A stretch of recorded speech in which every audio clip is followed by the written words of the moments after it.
Halo Sobat Sang Juara, selamat datang di Podcast Sang Juara SMP Negeri 1 Curing. Kali ini kita kedatangan dengan narasumber dengan vibe seniman-seniman Indonesia yang luar biasa. Pastinya sebelum kita memulai podcast kali ini, kita wajib mengetahui identitas dari narasumber kita. Pertama, saya boleh mengetahui nama, kelas, umur, golongan darah, marga, spesies, bercanda. Silakan sampaikan identitas kalian. Dari saya dulu ya. Oke, perkenalkan di sini nama saya itu Marwah Zahra Yasminirawan. Biasa dipanggil Marwah. Saya dari kelas 8C. Oke, saya perkenalkan nama saya Fida Rizky Budi Arafi, bisa dipanggil Afida. Saya umur 14 dari kelas 8B. Kak Marwah dan Kak Afida. Oke. Ya. Biar vibes podcast kali ini tuh lebih bersemangat, gimana kalau kita menyampaikan jargon di podcast kali ini? Apa tuh jargonnya? Siap Rara? Siap. 1, 2, 3. Temani langkahmu, Luaskan wawasanmu dan wujudkan dirimu sebagai sang juara. Langsung aja ya sih kita mulai ke pertanyaannya. Ya. Maaf, kita belum perkenalan. Kan agak lucu kalau misalnya host tidak menampakkan diri. Jadi saya Bacila Lawrence Ramadhani, bisa dipanggil Cila. Lawrence saya lebih suka sih. Dari kelas 8B, umur 14 tahun. Dan teman saya Nisrina Alhaura, bisa dipanggil Rara, walaupun kadang ada yang manggil L sih. L. Dari kelas 8F, selaku host di sini. Baik Rara, boleh dimulai pertanyaannya? Nah, pertama-tama pernah nggak sih kalian ragu dengan karya sendiri? Biasanya apa yang kalian lakukan saat rasa itu tuh muncul? Siapa dulu nih? Saya ya? Pernah, jelasnya nggak mungkin kalau kita berkarya itu nggak pernah gagal. Pasti setiap karya nggak ada kan yang sempurna. Ya. Jadi setiap saya bikin karya, misalnya saya udah nge-stuck dan bingung nih, kayak aku harus gimana lagi? Ngadepinnya ya cuman satu, berhenti sebentar. Terus kita bisa tanya orang tua. Orang tua itu apa ya? Inspirasi utama. Karena kalau nggak ada orang tua, saya mungkin nggak bisa ngeluarin semua ide-ide saya. Wow. Dengan Afida? Saya juga sama gitu. Pasti orang seniman pelukis atau menggambar apapun seni-seni pasti juga ada keraguan apapun itu. Pasti di saat saya lagi menggambar sesuatu gitu, ada yang komen gini gitu. Jadi saya bingung dan mesti saya istirahat dulu sebentar mencari inspirasi yang terbaru, lalu saya melanjutkan gambarnya. Terus saya penasaran nggak sama beberapa seniman tuh kok bisa awalnya mereka jadi jatuh ke dunia lukis atau mereka ditekan ke dunia lukis oleh orang lain. Kalau Marwah dan Afida sendiri gimana bisa ke dunia seniman lukis? Kalau dulu dari pengalaman saya ini, saya kan pindahan. Saya pindahan dari Bali. Bali dikenal dengan seninya yang kayak gitu ya. Dulu itu pas masih tinggal di Bali, saya tinggal di dekat Garmen. Garmen itu tempat apa ya? Kalau di sini bilangnya batik. Oke. Garmen Bali itu tempatnya sablon, ngelukis batik-batik Bali. Jadi di kos saya dulu itu, saya kalau malam tuh sering ke tempatnya Garmen buat latihan gambar. Itu dari saya kecil sampai saya kelas 2 SD saya main di situ terus. Akhirnya pindah ke sini, bunda saya tuh melihat potensi saya di dunia seni. Jadi dari situ saya dibimbing. Kelas 4 saya diikutkan pertama kali untuk lomba dan di situ mulai terjun ke dunia seni sampai sekarang. Tapi awalnya ke Garmen itu karena inisiatif sendiri atau dapat rekomendasi? Inisiatif, soalnya menurut saya pas itu tempatnya kan rame, cantik, banyak kain, banyak warna. Karena saya suka warna-warni gitu. Warna-warni. Dengan Afida? Kalau saya memang dari kecil, dari TK itu udah tahu tentang warna gitu. Cuman memang kan nggak sebagus yang sekarang ini. Orang tua saya juga nggak ada yang berbakat tentang menggambar gitu, dan saya juga nggak tahu bisa gambar itu dari mana. Kayaknya memang dari hobi saya kan. Nah lalu TK itu mewarnai ke SD kelas 1, 2, 3 itu sebenarnya saya nari. Dan menari? Ya, dulu saya kelas 1, 2, 3 nari. Terus kelas 4 itu ada seleksi kan, kayak menggambar mewarnai gitu, FLS.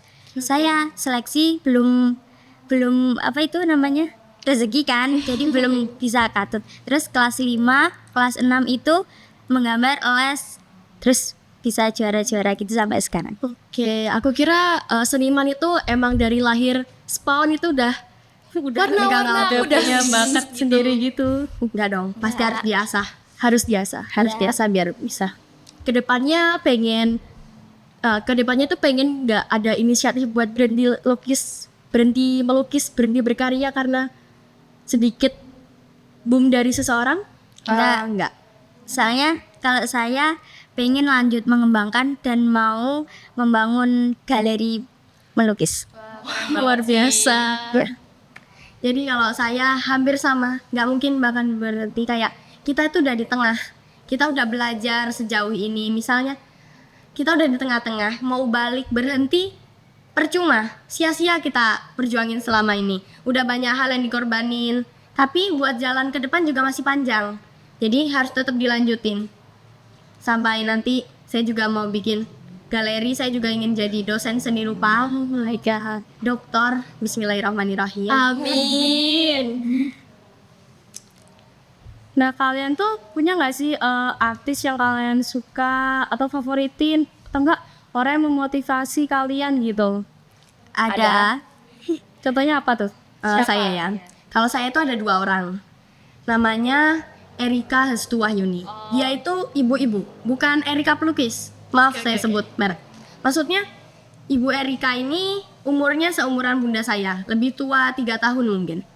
Di situ beliau itu lukisannya itu bukan yang kayak lukisan yang realis, terus yang kelihatan sangat hidup, bukan. Tapi maknanya itu dalam. Lukisannya dia itu lebih ke, kalian sering gak sih lihat lukisan yang isinya campur penuh, terutama ada karakter utama itu gajah warna merah.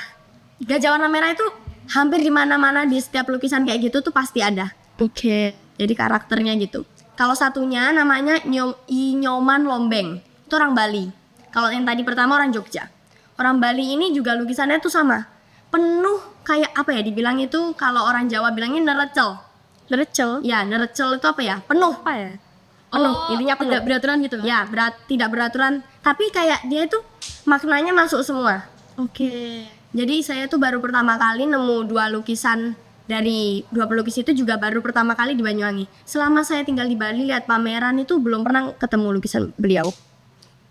Kalau untuk Afida, Kalau saya juga sama persis sama Marwa. Saya juga ngefan banget sama yang namanya pelukis Erika yang dari Jogja itu. Dengan adanya dia, kemarin saya kan pameran di Banyuwangi di Gedung Juang itu pameran lukisan. Saya mengambil inspirasi gambar itu juga dari Erika, gitu ya. Gajah merah. Jujur aku belum tahu sih siapa Erika dan Yoman. Aku punya fotonya. Mau aku tunjukin? Ya nanti kita tunjukin ya. Soalnya aku pengen tahu banget gitu loh, apa sih inspirasi dari para seniman-seniman itu. Soalnya aku emang gak ada skill di seni gitu. Penasaran guys. saya pernah ya nyoba ngelukis gitu. Pasti pernah dong. Di pasar Tugas malam yang pakai bus itu. Ya, Pasti itu kalau TK itu pasti lukis itu. Oke. Oke, dari semua hal yang udah kalian sebutin itu aku penasaran. Kalian punya gak sih mimpi yang gede banget dari setiap mimpi kalian? Banyak ada Selain kok galeri yang sini tadi? Ada banyak, pasti ada. Mungkin dari Afida dulu deh. Oke. Kalau saya sih impiannya juga itu mau membangun galeri karena kan dari kecil saya sudah kelihatan kayak gitu. Saya ini SMP di sini mau pengennya lanjut ke Semasa Genteng kan. Oke. Habis itu saya ingin banget kuliah di ISI Yogyakarta, ngambil jurusan seni rupa. Nah, terus habis itu saya cita-citanya ingin menjadi dosen pelukis dan juga mau membangun galeri lukis art gitu. Ya, Aku penasaran banget sama galeri besok. mungkin kalau dibilang ke depannya kita hampir sama, soalnya karena kita dimulai dari SMP dulu di sini. Nanti saya pengen sekolah di SMSR. SMSR itu di Jogja, Sekolah Menengah Seni Rupa. Karena saya lihat itu dari beberapa orang yang, kalian tahu gak sih, yang ngegambar uang rupiah Indonesia itu orangnya bisa dibilang cacat. Tapi beliau itu lulusan SMSR dan ISI, jurusan seni rupa murni. Jadi saya setelah SMA di SMSR, saya ingin lanjut kuliah di ISI. Saya ingin sampai S3 doktor dosen seni rupa murni. Saya ingin lanjutkan semuanya di sana. Semoga mimpi-mimpi para narasumber kita bisa tercapai ya teman-teman. Amin. Allahumma amin. Nah, jadi pernah nggak sih ngerasa stuck atau kehilangan arah dalam berkarya? Dan gimana cara kamu ngadepinnya itu?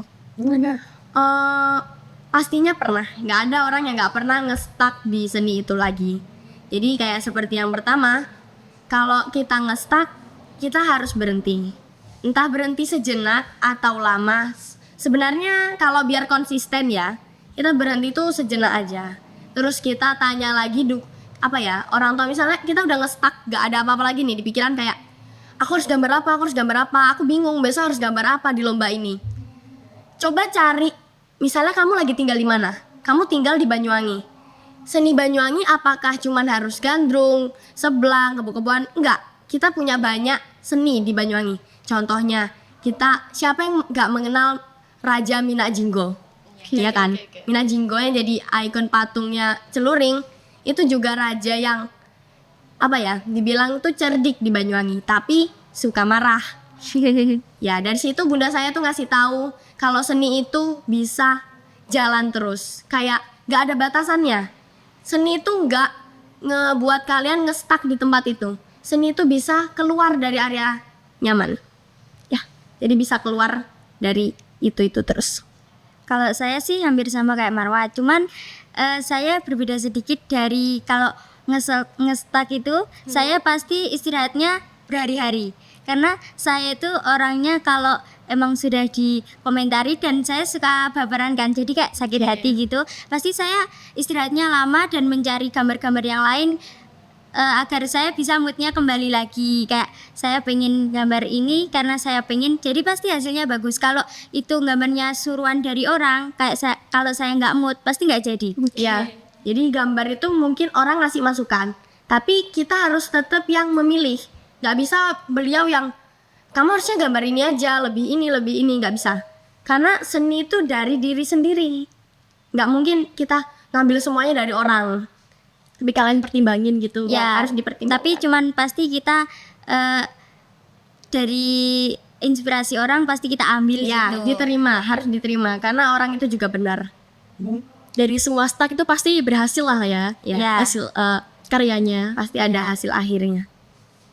Oke, aku penasaran karena seniman-seniman ini sering banget muncul di Instagram, TikTok, akun SMP. Jadi aku penasaran nih, kalian ini apa pencapaian terbesar yang pernah kalian temuin di SMP?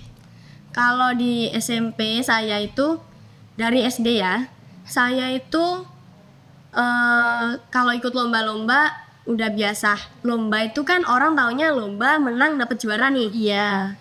Saya tuh pengen nyoba hal yang ya hampir sama kayak lomba, tapi keluar dari zona nyaman saya. Kayak saya mulai belajar gambar digital, terus saya juga mulai mengikuti lomba ke luar negeri. Saya berusaha untuk menunjukkan untuk orang tua saya, kayak saya bisa bunda, aku bisa kemana aja. Jadi saya tuh 4-5 kali saya udah ikut ke Jerman sama Jepang untuk ikut lomba. Oke sih, jujur aku baru tahu. Tapi emang rahasia sih, jarang orang tahu karena lombanya itu ikut UNICEF, terus JKA, KAO, Jepang. Kebanyakan Jepang. Langkah awalnya gimana biar teman-teman tuh ikut gitu loh, biar terinspirasi? Karena saya itu sekolah di 2 sekolah sampai sekarang. Jadi satu sekolahnya itu online. Oke. Sekolahnya di Denpasar, Bali. Jadi saya sekolah di 2 sekolah, SMP 1 Celuring sama Denpasar, Bali online. Dari sekolah yang di Denpasar ini saya bisa ikut lomba ke luar negeri. Saya bisa ikut lomba ke luar kota, luar negeri. Yang sering luar negeri. Luar negerinya kayak Jepang, Jerman. Yang paling sering Jepang. Jepangnya 3 kali, Jermannya 2 kali. Real sih, seni itu bebas. Ya, Kemanapun nggak ada bisa. batasnya. Nggak ada batasnya seni. Kalau Afida? Kalau saya sih emang dari SD, dari kecil emang sudah ikut lomba-lomba gitu. Nah, saya suka banget di SMP sini karena bagi saya itu dulu kemarin di SD kalau ada lomba-lomba itu jarang didukung sama sekolahannya. Jadi kak pasti biaya sendiri, meskipun di SMP juga kebanyakan biaya sendiri, cuman tuh di SMP lebih didukung gitu. Kayak kemarin itu saya pameran gitu kan, bisa dimasukkan di sosmed. Dulu kalau di SD nggak pernah kayak gitu. Terus insya Allah rencananya besok bulan sekitar Meian saya mau ikut pameran di Solo. Wes, keluar kota. Ya. Ya. Kalian tuh belajar seni kayak lukis-lukis gitu tuh udah berapa lama sih? Mungkin dari TK, dari SD atau kapan gitu? Kalau belajar apa ya? Kalau orang kan nggak bisa langsung bisa. Iya. Pasti kayak mungkin dari awalnya tuh bisa dibilang yang nggak bagus dulu kan. Jadi dari kecil itu cuman belajar dulu, cuman padahal dulu yang ikut les melukis itu adik saya. Adik saya. Iya, di Bali tuh pas tinggal di Bali dari lahir sampai kelas 2 SD itu yang ikut cuman adik saya. Saya nggak ikut. Tapi pas pindah ke sini, saya tuh mulai pengen belajar. Terus akhirnya di SD itu entah kenapa seorang guru tuh kayak nemuin saya, bilang, kok kamu kayaknya bisa. Dari situ saya dibimbing, akhirnya didukung terus sama sekolah sampai bisa masuk ke sini. Alhamdulillahnya juga di sini saya didukung sama sekolah. Untuk Afida, Kalau saya berapa tahun itu nggak bisa dihitung ya, soalnya memang udah dari kecil kan sudah mewarnai kayak yang awal tadi saya cerita. Saya TK itu mewarnai jelek banget. Saya ngira itu jelek banget sumpah. Kayak mewarnai rumput aja sampai warna merah, belum tahu warna hijau. Pokoknya nggak bisa kan. Terus habis itu ya itu kelas 4 kelihatan kan, habis saya lihat hobi kenari sudah keselesai, terus kan lanjut ke menggambar. Itu saya kelihatan dari guru yang ngetawain saya bisa apa itu gambar itu guru kan, jadi diikutkan lomba-lomba gitu. Terus bunda saya tahu, terus bunda saya tuh pertama nyari guru les gitu, les menggambar mewarnai. Saya udah dapet di daerah Sembon situ, cuman saya lesnya itu cuman 1 bulan 2 bulan, habis itu udah belajar otodidak sendiri di rumah sampai sekarang besar ini. Ya hampir sama. Jadi di sini pas baru pindah ke sini itu sama guru-guru itu diajak les, kan dicariin tempat les ya. Di Banyuwangi kan katanya banyak sanggar lukis. Dulu saya tuh pernah nyoba di Rogo Jampi, depannya gereja, tahu kan yang gereja besar? Ya intinya itulah. Ya di Rogo Jampi itu cuma sebentar, sisanya belajar otodidak, akhirnya ikut sekolah yang online ini. Saya ikut sekolah itu dari kelas 5 SD sampai sekarang. aduh, aku belajar otodidak aja masih gak paham loh. Kok bisa cepet banget sih pahamnya gitu. Dan dari situ saya sama Marwa juga alhamdulillah bisa menjadi guru les mewarnai. Keren beneran. Iya, saya sama Afida itu guru les mewarnai. Siswa SMP Negeri 1 Celuring kelas 8 sudah menjadi guru les. Ya, dan Cerita sedikit dong, aku pengen denger. Oke.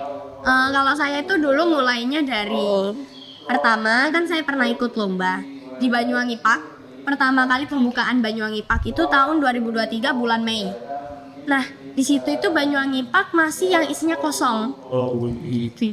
Itu ngadain lomba melukis. Ternyata batasannya cuman Banyuwangi sampai Rogo Jampi. Jadinya kan kecamatan, karena tinggalnya saya di Serono nggak bisa ikut. Tapi ada jalur belakang karena tante saya itu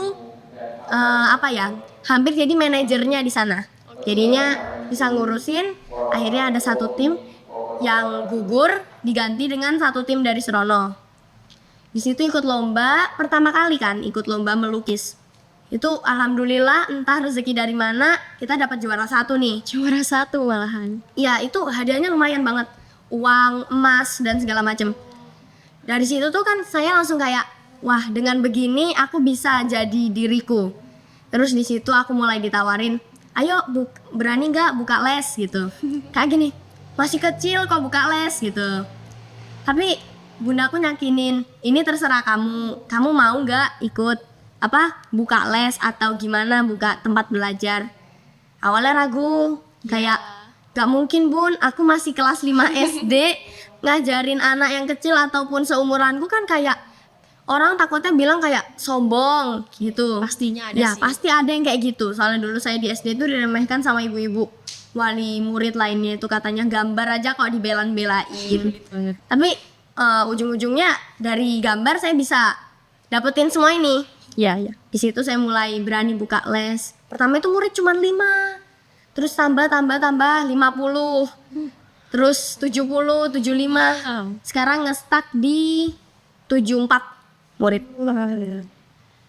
Kalau saya mulai ngelesi menggambar itu dari kelas 5. Waktu saya setelah lomba FLS 2N yang di Kabupaten juara 1 itu kan lanjut ke provinsi. Nah, dari situ saya itu kelas 5 kalau nggak kelas 6 kan ikut lomba di Banyak Impact juga. Cuman bukan lukis. Ini menggambar gambar sayu wiwit. Oh, yang pahlawan itu, Ya, lomba itu. pahlawan ya. Kan saya itu sempat tahu itu. dapat juara kan.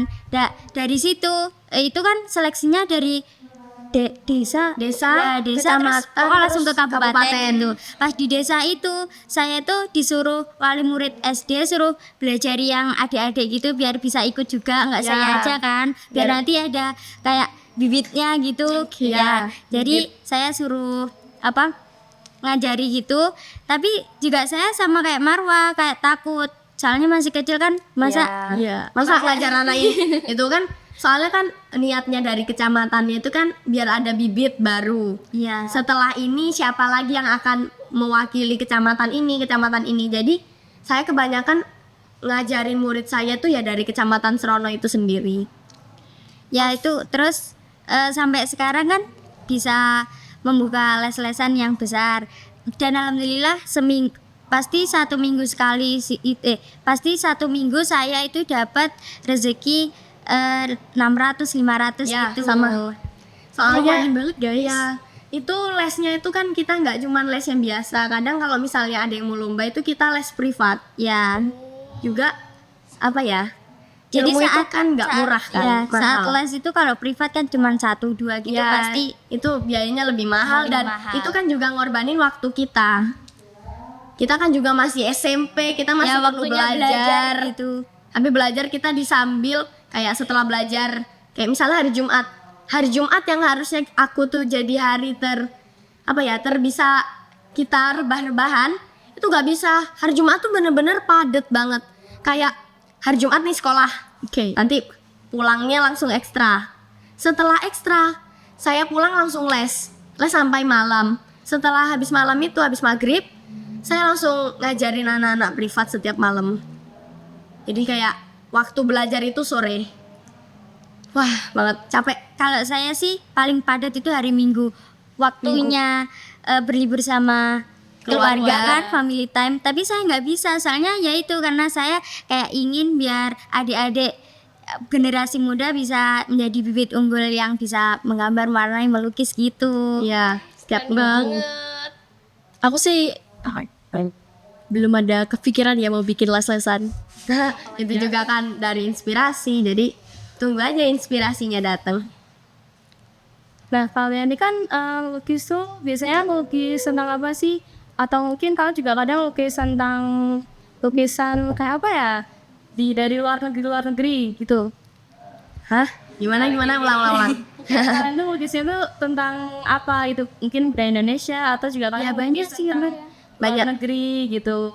Banyak kan seperti yang tadi inspirasi itu kan nggak di hanya satu tempat. Kita bisa keluar, bumi itu luas kan. Iya. Jadi ya nggak hanya yang dilukis Indonesia terus. Iya, kita membanggakan Indonesia, tapi kan nggak boleh tuh kayak bukan nggak boleh, tapi maksudnya seni itu nggak boleh nge-stuck. Kita harus jalan terus. Menghargai lah, Ya, menghargai. kita harus kayak lebih ngehargain budaya lain. Nggak mungkin dong kita apa-apa diabadikan di Indonesia.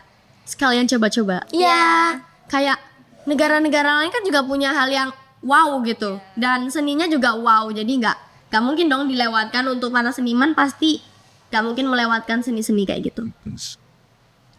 Untuk Afida, Ya sama kayak Marwa gitu. kalian ini kan seniman tuh. Kalian tahu gak sih lukisan yang apa ya? Aku lupa lagi namanya. Yang Starry Night itu apa sih? Kamu nanya aku? Iya. Starry Night. Apa sih? Dia dari luar negeri yang lukisnya itu. Oh, yang kayak langitnya bulat-bulat itu. Ya itu kan keren banget kan. Ya, pernah lihat. Yang catnya timbul-timbul itu. Ya, warnanya warna biru Ya, ya, hitam. Ya, itu saya pernah ikut lomba saya tuh mau nyoba kan pakai langit-langit begitu. Saya nyoba, alhamdulillahnya dengan langit itu tuh saya langsung, wah keren banget nih, langitnya bagus, jurinya gitu.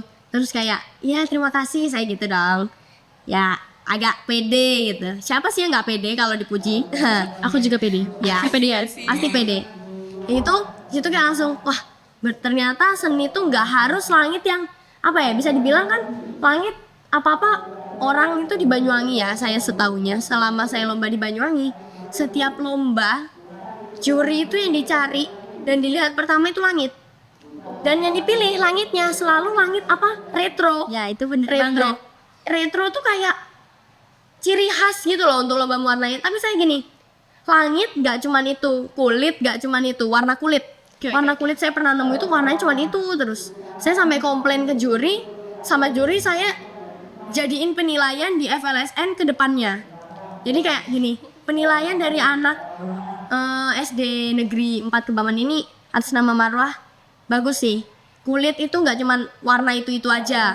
Karena kulit di Indonesia kan banyak, nggak ada yang gini-gini aja, kan ada yang Gini-gini aja. putih, kuning langsat, hitam, bukan hitam, agak coklat kayak coklat manis sawo matang gitu kan. Ya udah di situ pokoknya saya kalau ngeliat langit kayak gini, apa ya, tahu kan yang langit awan-awan terus kayak gini retro. Oke. Ya itu yang sering dipakai. Kayak itu tuh. Mana ya? Ini kan retronya oren, apa ya, terus seperti tua ya. Tapi Sebelum di bawahnya itu ada awan, gitu. awan yang kayak gini-gini. Gitu. Ya itu sering dipakai di Banyuwangi. Ya. Situ apa ya? Iya, sama tadi. Karena kalau setiap lomba temennya Pasti selalu saya ada. sama Marwah Dari gitu. Beda SD tuh Dari SD. sering ketemu Afida kayak, Afida, gak kenal nama. Kayak siapa? Itu anak Purwarjo gitu. Pas masuk SMP kaget, sekolah sini, iya sekolah sini. Akhirnya kenalan, sekelas. Dulu Ya, kita kenalannya pas lomba di SMP Muhammadiyah. Ya, di Purwarjo dulu saya pernah ikut lomba itu, kenalan sama Afida. Awal-awalnya sering ketemu tapi gak kenalan. Pertama kali kenalan pas SD kelas 6. Ya cuman kayak lebih kemana ya? Ya masih diam-diam lah, masih kayak ya, Cuman hafal lah kayak Ya, oh hafal. itu yang kemarin tuh yang Ya. kemarin gitu aja, namanya pun nggak tahu. Iya. Tuh jadinya saingan dong. Iya. Oh iya, tapi kalau waktunya event kita saingannya harus sportif. Gak boleh dong ada namanya curang-curangan. Ya namanya Pasti, lomba. iya namanya lomba, siapa yang curang kan gak boleh. Siapa yang ngebolehin curang? Pasti ada rezeki masing-masing Ya, lah. mau kamu semaksimal apapun, kalau bukan rezeki kan ya bukan hasilmu, berarti kamu di situ harus belajar lagi. Ya dulu kita saingan sportif kalau lomba. Kalau misalnya lagi ketemu event gitu sebelum lomba ya kita kayak cuman diam kenal, tahu gitu aja. Tapi alhamdulillahnya kalau lomba itu pasti aku sama Marwah ya. Kalau nggak aku juara 1, Marwah juara 2. Ya, aku Marwah juara juara 1, dia saya juara juara dua. 2. Jadi Pokoknya keren banget. Cuman tuker-tukeran aja. Jadi nggak ada rasa yang kayak, duh dia juara 2, dia juara 1, aku juara 2, nggak terima nih, nggak ada, nggak boleh. pasti ada balasannya. Ya, pasti ada gantinya nanti. Kayaknya enakan tuh kalian dibikin duo seniman apa gitu ya ke depannya. Kasih julukan sendiri gitu. Iya, harus kasih julukan Sampai mama sendiri. kita itu sangat-sangat best friend Iya. banget. Sampai bunda saya tuh gini, mamanya Apida iki wes, gitu-gitulah. Saya pakai bahasa Jawa ya. Oke, ya, saya nggak bisa bahasa Jawa ya, guys. Soalnya ayah saya bukan orang sini, saya orang Jakarta. Aneh emang keluarga saya tuh. Ayah saya orang Jakarta, bunda saya orang Banyuwangi, saya tinggalnya di Bali, sekeluarga. Sekarang di Serono. Ya, sekarang di Serono, Banyuwangi. Semua tempat Kita jelajah. Jakarta sudah, semua sudah. Oke, seniman yang luar biasa. Nah, nggak kerasa kita udah sampai di penghujung acara aja nih. Ya, ya udah selesai. ya sedih deh. Padahal cerita tuh masih banyak kan. Cerita masih banyak banget. Kalau kalian tahu nanti telinga kalian sampai penuh gimana? Mulut saya sampai kering soalnya cerita saking banyak itu, sebenarnya masih banyak. Banyak banget. Ya. Tapi tadi katanya mau nunjukin sesuatu deh. Ingat gak? Oh, nunjukin pelukis Erika. Kalian kalau mau tahu dia itu apa ya? Sosoknya itu udah tua, guys. Ibu-ibu. Ibu-ibu. Iya, Apa kiranya ini loh. Saya contoh fotonya. lukisannya Iya. terjual mahal loh. Iya, sampai ber-mm ini. 30 M. Lukisannya tuh ya cuman yang kayak apa ya? Kayak anak-anak gitu. cuman Anak-anak banget lebih ke lukisannya. detail-detail nggak Iya, sih? lukisannya tuh kayak anak-anak banget. Tapi detail banyak penuh kayak gini loh modelnya. Keren banget. Kelihatan? Permisi. Ya, Punya makna dalam gak sih itu? kayak gini aja kita bisa ngejual sampai ber-mm. Iya kan? Iya. Ini banyak peluang untuk maju.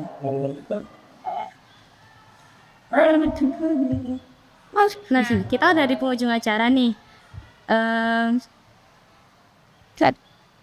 Terima kasih untuk para narasumber kita telah berbagi motivasi ABCD, bahkan kami sebagai host pun terkejut, apalagi teman-teman yang nonton. Ya, jangan lupa nonton. Oke, makasih juga soalnya di sini kan karena podcast Sang Juara ini kami jadi bisa ngeluarin semua apa ya, keluh kesah bahagia jadi Dan seorang derita. ya berita, derita dan segala macam dari seorang seniman. Amin. Oke. Sekian dari podcast Sang Juara dari SMP Negeri 1 Ciloreng. Kami tutup sampai di sini aja. Bye. Bye-bye. Bye bye.